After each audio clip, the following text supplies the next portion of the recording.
Back with Star Wars Battlefront 2015, we were looking at just over 30,000 concurrent players across Xbox One, PlayStation 4 and PC, and that was quite awful, to be honest. It was sad to see how well Battlefront 1 sold in comparison to how many players it had by near the end of its lifetime, and it only really got an increase of its player count when DLCs were added. But now we come back to continue paid support for Star Wars Battlefront 2 campaign, where we are nearing 60,000 signatures. The reason I've said 60,000 in the title is because I said 20,000 last week, and by the time the video was up it was way over that, so we are going to be looking at 60,000 by the time this video is up. I've now signed this and I am going to be encouraging you all to sign it as well. I know I was kind of on the fence about that last week, however I still don't know if this petition is going to do anything. I probably think not, and I'll get into why as I continue, but I think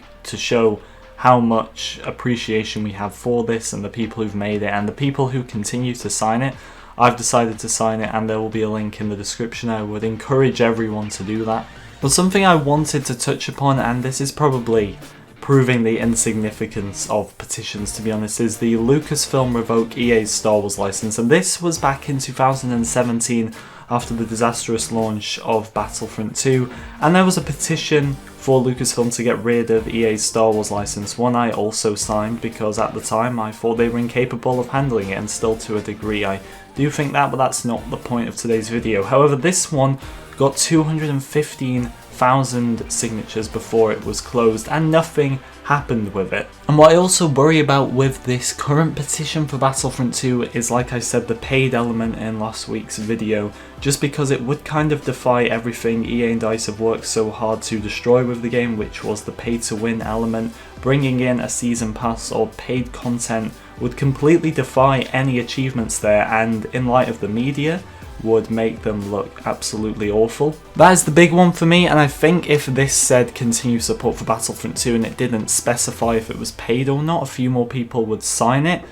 I don't know even if, judging off a few of the comments I've had, and I don't know if I can speak for other people, but I'm sure they've had as well, is not everybody, especially some of the young audience, exactly know what they're signing. They just think they're signing a petition to bring back Battlefront 2. Yes, it says it in the title, but I'm not too sure they understand what the paid element could actually mean. If they were to bring back the game tomorrow with paid content, I'm not sure every single person who's signed this would be willing to pay. I'm sure the majority would. The majority know what they've signed, but I'm saying there is that small minority who might be too young to understand what that even means, or might be a bit confused as to what paid means, as like I said, it could be multiple DLCs, it could be a season pass. Let's go with a season pass though for a second. Let's work in dollars. If we price a season pass at, let's say, $40, and then times that by 60,000 signatures, that is $2.4 million. Now obviously EA would have to look at that number and decide if that is enough to bring this game back. Personally,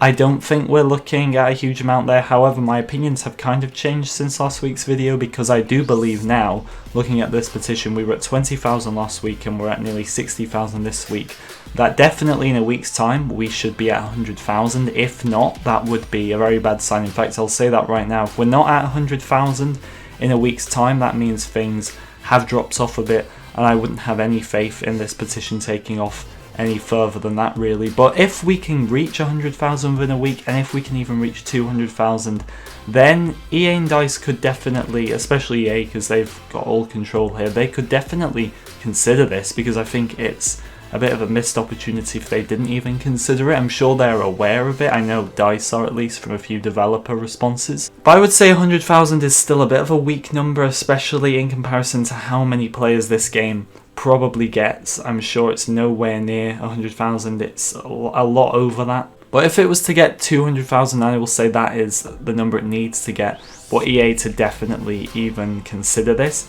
If it was to start moving above 200,000 and beyond, then that's quite a statement. The fact that nearly 3 years ago 215,000 people signed a petition to get rid of the EA license, and that was over quite a big story, to be honest. The pay-to-win element story with Battlefront 2 was everywhere.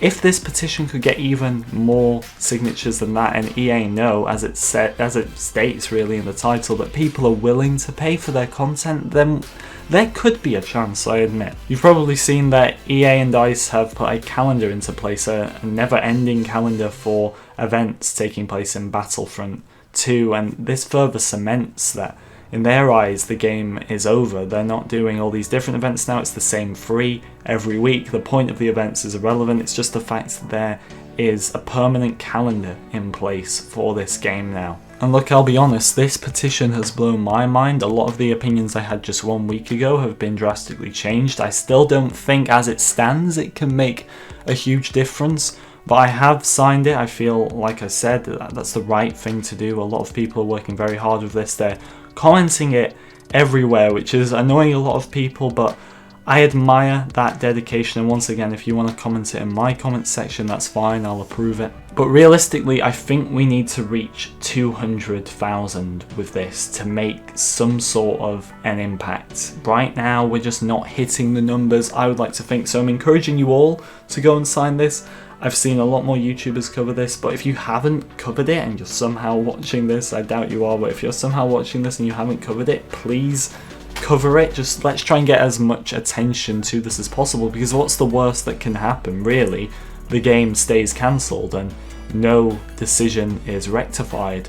That's the worst outcome. What's the best outcome, really, that can happen? We can get something better than a cancellation. This could even prompt them to maybe make a Battlefront free and get everything right this time. It doesn't necessarily even have to do what the petition states.